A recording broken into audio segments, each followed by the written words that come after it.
Hello, everybody. Ben Rogers here, the Raptors Digest, here to react to the Raptors' 108-98 win against the Washington Wizards. Riker, this game, it was a stressful game, but the Raptors came out on top with the heroics of Delon Wright and Jonas Valanciunas at the end. This was a wild game. Yeah, they finally play Valanciunas in the fourth quarter. That's what we've been waiting for, and he stepped up. Delon stepped up as well, but take us through the first little bit. You're disappointed in the ISO ball throughout the game. Yeah, well, the Raptors started off the game great, as they have pretty well all series. You know, they come out and they run the offense that Casey wants the Raptors to run, and then just mid-game, because we won, and we're trying to keep this podcast positive, as obviously we got the win, but it's so frustrating to see the Raptors revert back to ISO in the middle of games, the end of games. There's more of it tonight, and it didn't look good for the Toronto Raptors for a long stretch of this game. The Wizards were outplaying them because John Wall and Bradley Beal are excelling greater than DeMar and Lowry in ISO ball, kind of that style offense. And the Wizards were getting out in transition. The middle of this game, I was almost infuriated watching, just knowing how good we are. So what do you think it is then? We got to go back to what we've been doing all the regular season. And when down the stretch of the game, we played half ISO, half we gave the ball to Delon, and the ball moved a little bit, gave it to Jonas in the paint.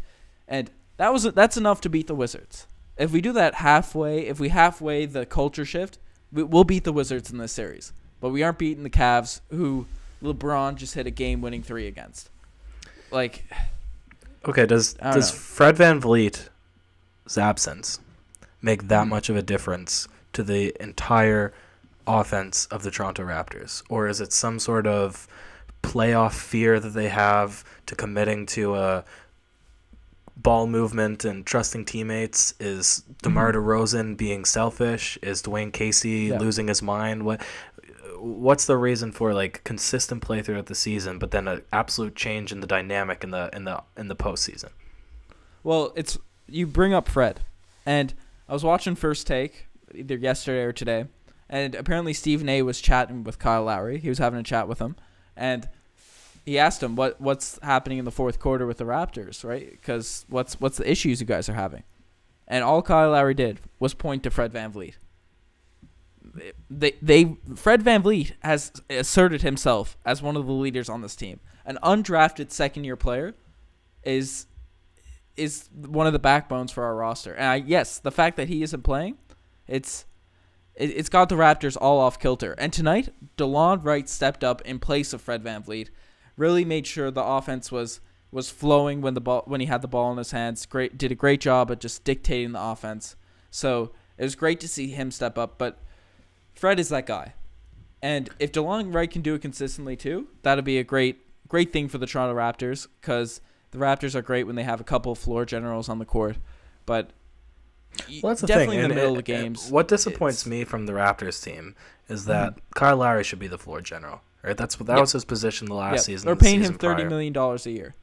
Right, but I'm not hating on Lowry right now. Oh no, we're not hating on him, but unbiased, Delon Wright is better, and he's been playing better in the playoffs in every category. I mean, of course he's longer and more athletic, but he's committing himself more in defense. He's being more aggressive. He's taking better shots. The offense is flowing better through him, and it's disappointing to see that Lowry can't be that guy, right? With both of them out there, you think you'd have two strong leaders on the court, able to maybe control. Go ahead. Yeah, I definitely see where you're coming from with saying that Delon Wright has played better. I disagree with that to a certain extent, just because Kyle Lowry hasn't been having a bad playoffs. I think just the style of play that Delon Wright brings fits more of what the Raptors want to do. Yeah, I agree, and they just want more mobility. Because Kyle Lowry did have 17 points tonight and 10 assists. So okay, that's a good game. That is a good game. Yeah, but for sure. it's just I think both of us are just sort of on the same page with questioning the reasons behind sort of the digression or the devolution of the Raptors gameplay. And it's fine that they're winning games. We're certainly happy that they won this game, but you're right. We're looking, and we've said it throughout the entire season. This season is not a short-sighted season. This is finals or die for the main part. And so we need to be playing better. We need to be playing to a higher standard if we're looking to that next matchup. But a positive of this game. Yeah, go ahead. Yeah, because just to end on the negatives of tonight, because we did win. The Raptors did get the W, but we're judging this team as a first seed in the East. That's the lens that we're looking at this team through. So we don't want to be condescending after a win or anything like that, but we want the Raptors to go further than the first and second round. And this style of offense is proven not to bring us. It gets us, tight playoff series wins, and we'll probably get past the Wizards with this style of play, but we're looking beyond that. Yeah.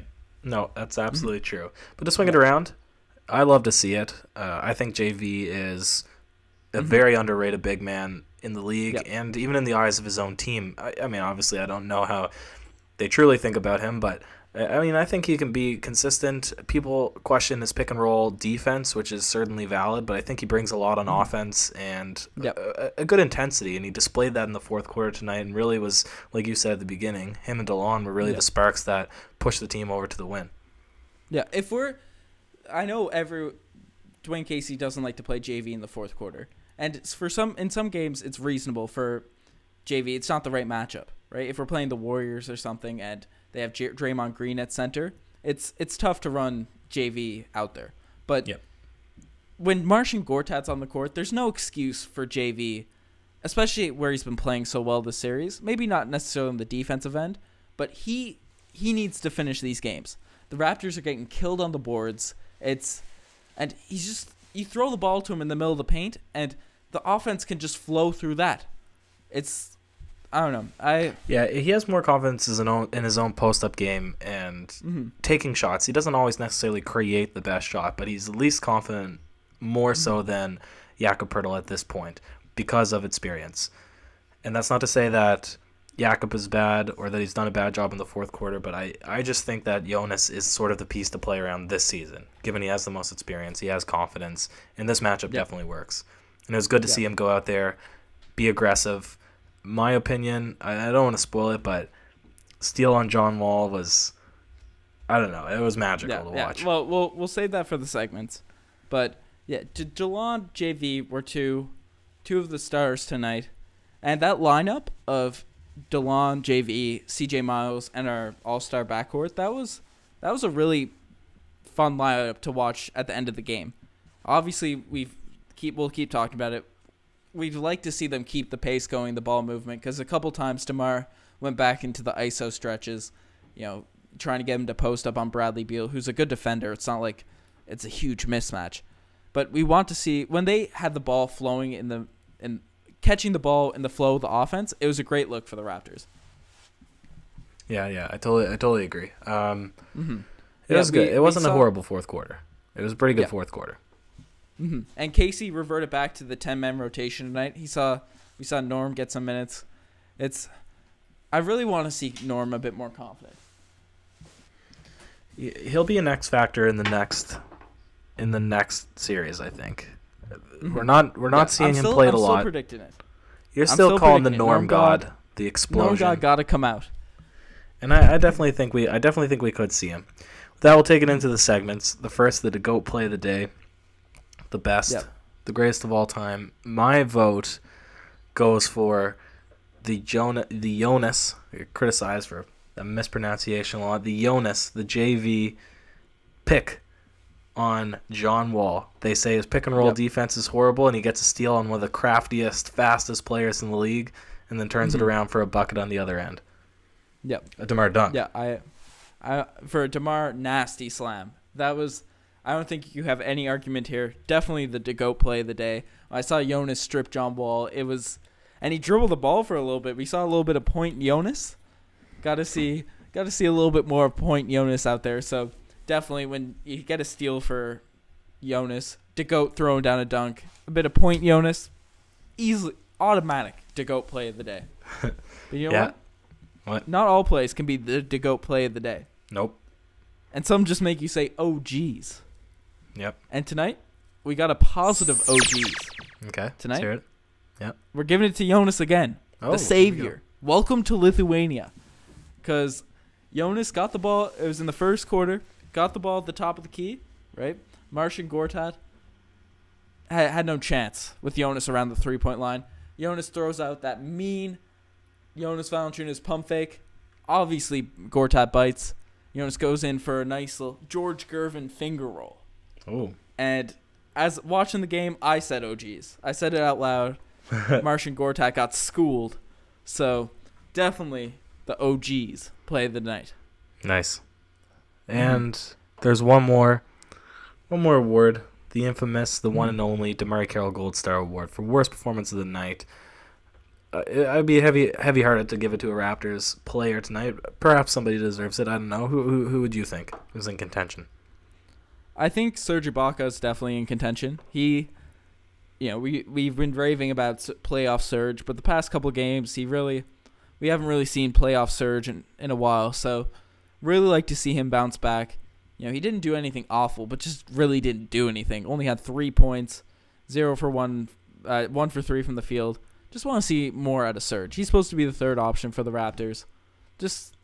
You're getting DeMarre Carroll Gold Star tonight. No, I agree with that. But at the same time, not every player is going to score if another player has a big night. And tonight was a night where Lowry doesn't normally have near 20 points. If JV and Delon are going to go crazy in the fourth, give it to the hot hand, right? So yeah, for sure. Can't take it. We're not saying he played awful, but no one really played bad. We could give it to isolation basketball, but we were referred to that a lot. And I do want to say DeMar DeRozan did do a pretty solid job at scoring the ball on his opportunities. He wasn't just hitting bricks like he was at the end of the second game. Or end of last game, sorry. So he had 32 points tonight, 5 assists. Just a solid game for DeMar, but when the offense slows down, it really hurts the Raptors' momentum, and we like to see him get those buckets in the flow of the offense. Yeah, that's true. Okay, on a final point, would you like to see, because to me at this point, it doesn't necessarily matter that we play well in any way for the media, right? Mm-hmm. To me, it's about however the Raptors can get as most momentum going into the second round, right? Yeah. So would you rather see, and do you think it would be most beneficial for, so I guess we're packaging that question into one, what would be best for the Raptors? To lose the game on the road and then win at home with the fans cheering them on, or just take the next game in Washington however they get it? Definitely take the next game. We don't need another Game 7. We don't need to hear, because the Raptors definitely buy into all the... You can see how their confidence gets shaken, right? We need to really handle the Wizards in Game 6. I think that would do wonders for the Raptors' confidence. We just saw LeBron James hit a game winner against the Pacers. He's coming for us. He's going to be our second-round matchup. And if it's the Pacers, that's what I know me and you are cheering for the Pacers in that series. We really need to go into that second round, whoever we're facing. Either a hyped-up Indiana team or, the LeBron James... Typical LeBron James has killed us the past 4 years, Yeah. or 2 years. So we really need as much confidence as possible. I think getting a road win will be key for the Raptors. All right. We need to prove that the offense works on the road, that the bench mob, because the bench mob was great tonight. They, especially with DeLon, and they made runs. Even Pirtle was pretty good. They didn't have big numbers, but the bench mob was pretty solid. So if the bench mob can perform on the road, I think that would do wonders because 4 of them are young guys, right? So I think, and obviously with CJ, and young guys don't tend to do well on the road, and we saw that in the Game 3 and 4. So if they can really perform and get a win against the Wizards, who are a solid squad, I think that would be a great positive. All right. You said it. Hopefully it happens. Mm-hmm. We'll be guys, eagerly watching. Yeah, for sure. Guys, thanks for listening. You guys are the best for checking into all the pods. Check out the Twitter for live game tweets and all the content we can find. The Instagram, and subscribe to the Raptors Digest for more Raptors news. Cheers.